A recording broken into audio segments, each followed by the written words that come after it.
Hello YouTube, iPhone Fanatic here today, and I'll be showing you just some things you'll need if you want to start your own phone repair business or just repairing phones and selling them to have a little bit more income. I personally just like to use eBay to get my phones.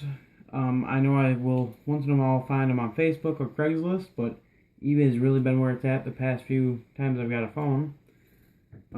Otherwise, friends and family or relatives, they'll send me their phone or talk to me about it, and I'll take it home and I'll fix it real quick. But I'm too young to have my own business. A lot of people will be turned away from me, so it's not worth my time and effort right now.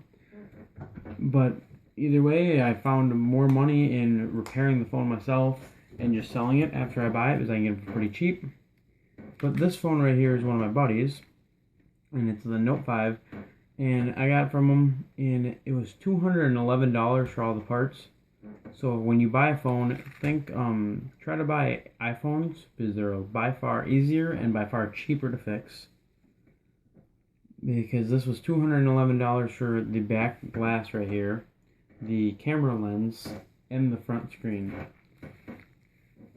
Compared to my iPhone, which would be about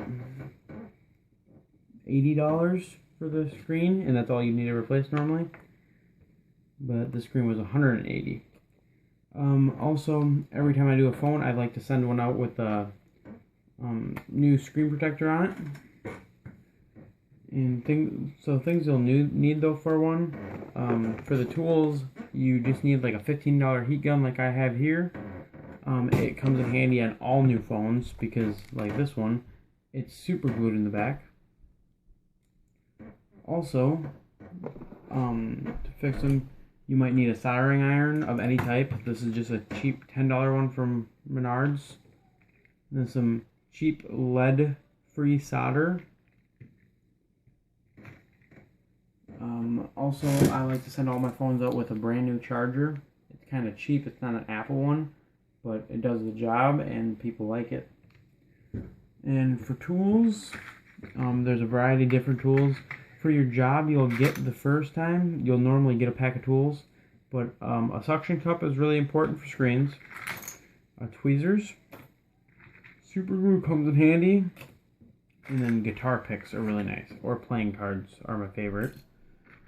A bunch of little screwdrivers, different kinds, they all come with them. Otherwise you can even get a big one from Northern Tool, which is about $10 for a set. And some more tools. You can buy pads offline. It's a magnetic pad that the screws sit on. It shows you where they go back in, but I just use a little case, and it really helps me determine where they go and what phone they came off of, because I do a lot of phones at one time normally. For things that I like just to have when I go to ship out a phone, I bought a pack of these bubble wrap container or bubble wrap packaging folders, like 50 of them for $10 on Amazon. I want to say it was like 8 by 4, I believe this is, or 10 by 4.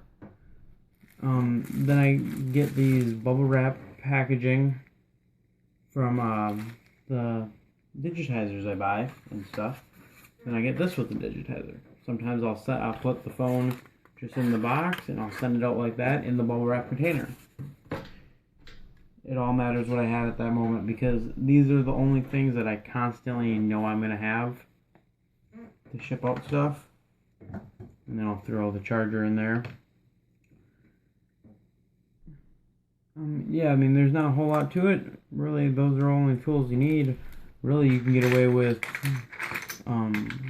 if you just need to fix your phone, you can just buy a digitizer with the tool set offline, and those are the only tools you're going to need. Maybe some super glue, and maybe a soldering iron if it's like a charging port, but otherwise not much.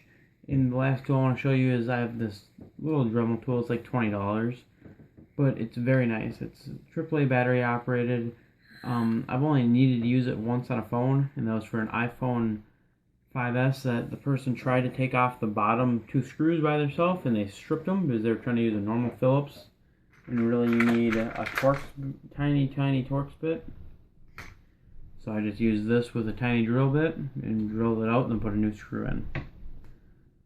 But that's the only time I've ever had to use that. And so it's not, I mean, it's not very common to need it, but it's nice when you have it to use it. And then really you just need space to work. Anywhere will do.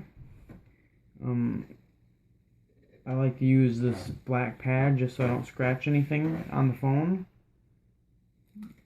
Yeah. Microfiber cloths, I don't have any on me right now, but I'm going to go pick some up today.